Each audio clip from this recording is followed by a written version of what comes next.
స్పందిస్తూ BJP BRS విలీనంలో ఒప్పందంలో భాగంగా ఇది వచ్చింది, అది కుట్రనే మేము బెయిల్ ఊహించింది అని ఎమ్మెల్సీ వీళ్లకు ఈ రకమైనటువంటి వ్యాఖ్యానం చేస్తున్నటువంటి వాళ్ళ మతులు భ్రమించినట్టు మనం అర్థం చేసుకోవాలి. ఏం మాట్లాడుతున్నారు?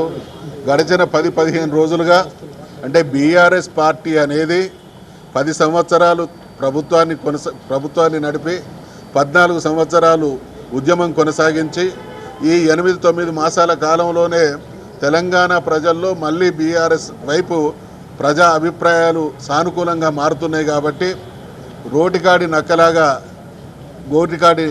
నక్కలాగా పవర్ కోసం వేచి చూస్తున్నటువంటి భారతీయ జనతా పార్టీ అదే రకంగా ఇచ్చిన హామీలు నిలబెట్టుకోలేక ప్రజాక్షేత్రంలో ఎదురైతున్నటువంటి వ్యతిరేకతను తట్టుకోలేక విషయాన్ని తప్పుదారి పట్టించడం ద్వారా పక్కదారి పట్టించడం ద్వారా రాజకీయ పబ్బం గడుపుకోవాలనుకునేటువంటి పార్టీలకు బీఆర్ఎస్ పార్టీ పేరు వింటేనే వాళ్లకు ఒక రకమైనటువంటి గందరగోళ భయానకమైనటువంటి పరిస్థితులు ఉన్నాయి. కాబట్టి దీన్ని మనం ఖచ్చితంగా ఈ 2 పార్టీలు కూడా బీఆర్ఎస్ పార్టీ ఉంటే పుట్టగతులు ఉండవనేటువంటి భయంతో ఆందోళనలతో మాట్లాడుతున్నటువంటి మాటలు.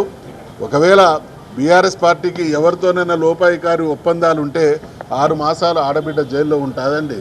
కాస్తన్న ఇంగిత జ్ఞానం ఉండాలి. మాట్లాడడానికి నాలుకను తాటిమట్ట కంటే చులకన చేసి మాట్లాడేటువంటి వీళ్ళ కుసంస్కారాన్ని ఖండిస్తూ ఉన్నాం. న్యాయపరంగా చట్టపరంగా మరి కొట్లాడి ఈరోజు సుప్రీంకోర్టు ద్వారా బెయిల్ పొందడం ఖచ్చితంగా కవితమ్మ తెలంగాణ ఉద్యమకారుల నైతిక విజయం. వీళ్ళ నోళ్ళకి ఇప్పటికైనా మరి మూతపడితే తాళాలు వేసుకుంటే మంచిది. లేకపోతే ప్రజాక్షేత్రంలో ఇవన్నీ కూడా గమనిస్తూ ఉన్నారు. ఎన్ని రకాలైనటువంటి చిత్రహింసలు పెట్టి అంటే ఒక ఉద్యమ పార్టీ పట్ల రాజకీయ పార్టీల నాయకుల వ్యవస్థల కక్ష సాధింపు వారికి ఎటువంటి అక్కసు ఉన్నది అనడానికి నిదర్శనమే వీళ్ళు చేస్తున్నటువంటి ప్రేలాపన. సార్, మొన్న సీఎం ఢిల్లీలో మాట్లాడుతూ ఈ నెలలో బెయిల్ వస్తుంది, బెయిల్ వచ్చిన తర్వాత మెచ్యూరిటీ ఆయన అంటే ముఖ్యమంత్రి గారి విషయంలో మేము మాట్లాడేప్పుడు మా స్థాయిని కూడా దృష్టిలో పెట్టుకొని మాట్లాడాలి. ఒక ముఖ్యమంత్రి స్థాయి మాట్లాడే అద్దెమైకు గతంలో చాలామంది రాజకీయ పార్టీల వేదికల మీద కొందరు నాయకులను మేము చూసినాం. అదే నాయకుడు ఇక్కడ మైక్ తీసుకుంటాడు, ఒక పార్టీ తరఫున ఒకటి మాట్లాడతాడు. అదే నాయకుడు ఇంకొక పార్టీ మీటింగ్ పెడితే ఆ పార్టీ మీటింగ్లో ఇంకొక రకంగా మాట్లాడతాడు. అంటే ఒక మెచ్యూర్డ్ పాలిటీషియన్, ఒక బాధ్యతాయుతమైనటువంటి ముఖ్యమంత్రి స్థాయి మాట్లాడేటువంటి మాటలు ఈ రకంగా ఉంటే దాన్ని దేవుడు కూడా క్షమించడు. ఆయన స్థాయిని పెంచుకోవాలి, ఆయన మెచ్యూరిటీ లెవెల్ పెరగాలి, తెలంగాణకు ఆయన ద్వారా మంచి జరగాలని ఆశాభావాన్ని వ్యక్తం చేస్తున్నాం తప్ప ఆయనలాగా దిగజారిన మాటలు మాట్లాడడానికి. కేసీఆర్ కేంద్రంలో మంత్రి పదవి వస్తుంది, కేటీఆర్ కూడా సెంట్రల్ మినిస్టర్ అవుతాడు, ఇవన్నీ మేము ముందే ఊహించామని చెప్పి స్పష్టంగా చెప్పాడు ఆయన. వీళ్ళందరూ గతంలో మేము చూసేది శాసనసభ ముందు చిలక జోస్యాలు చెప్పేవాళ్ళు.